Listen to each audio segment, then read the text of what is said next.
Como selecionar um template para um currículo no Canva? Olá, bem-vindos a mais um vídeo tutorial da Rata DCC. Neste vídeo, vamos aprender como selecionar um template para um currículo no Canva.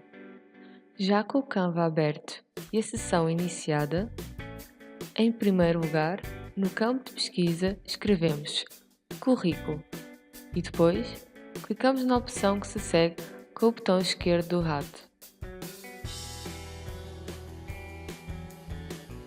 Na página irá aparecer uma série de templates já pré-configurados.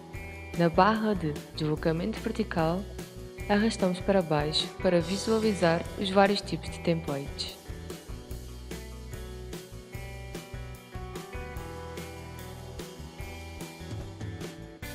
Selecionamos o template que mais nos agrada, clicando com o botão esquerdo do rato, e irá abrir um novo separador com o template para editarmos. Espero que tenham gostado. Se tiverem dúvidas, coloquem nos comentários. Para mais vídeos sobre Canvas e outros programas, visite o nosso canal. Obrigada!